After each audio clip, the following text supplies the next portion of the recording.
Hi, welcome back to Simply Economics. In the last video I talked about hyperinflation. If it made you worry, this video will help you. Today I will discuss 5 options to protect yourself against inflation. So let's start the video.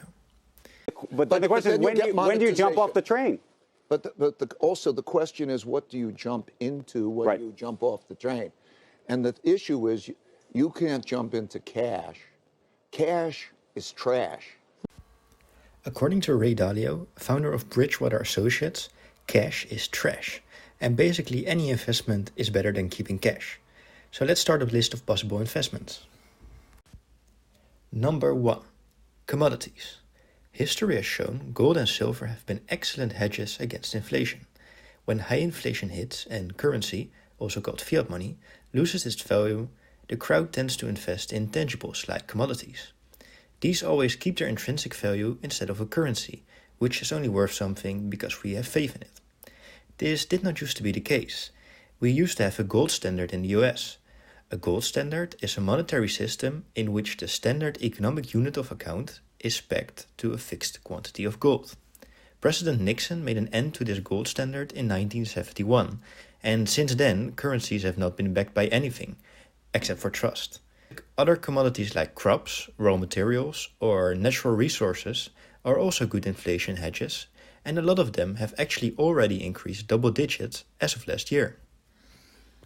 If you don't want to learn to drive a tractor, if you don't want to buy a farm, I urge you to think about index investing. Or, Michelle, if you know what you're doing, buy the futures. If you're good at cotton, don't ask me. Buy all the cotton you can. You get very, very, very rich. Number 2. TIPS bonds. Some assets outperform the rate of inflation, but if you want to bear less risk, a Treasury inflated protection security bond, also called TIPS bonds, might be a nice option. A TIPS is a Treasury bond that follows the rate of inflation. This way you keep the same purchasing power of your money on average. So if inflation increases with 20%, your TIPS will also increase with 20%. Real estate or REIT'S. Real estate or a real estate investment trust, also known as REIT'S, might also be a pretty good protection against inflation. Inflation pushes housing prices and rents up in general, while mortgages are fixed in value. A mortgage of $1 million sounds like a lot 5 years ago, but if a loaf of bread now costs 20 grand, you probably made a pretty good deal. A lot of people don't have enough money to buy real estate, which makes REITs an interesting investment. A REIT consists of a pool of real estate that pays out dividends to its investors. This way you don't have to buy the properties yourself, while still getting the exposure to it. Number 4. Stocks or stock ETFs. In the last video I showed how money could flow into the stock market and consequently could inflate stock prices. Stocks or exchange-traded funds, also called ETFs, might be interesting investment opportunities. ETFs track the performance of indices like the S&P 500 instead of buying individual stocks, and therefore increases your exposure to certain sectors. Do keep in mind the relative high valuations of the stock market when you want to invest in stocks. And number 5, the cryptocurrency market.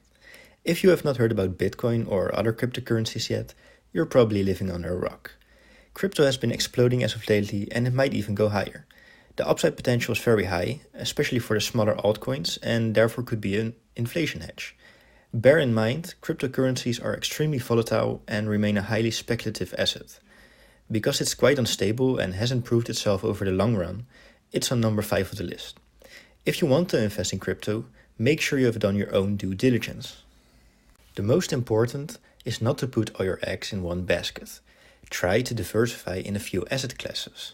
For example, you can buy 30% gold and silver, 30% stocks, 10% TIPS bonds, 15% REITs, 5% crypto, and keep 10% cash, just in case. Thanks for listening. Let me know in the comments what investments you guys would make to protect yourself against inflation. Don't forget to subscribe, and I'll see you in the next video.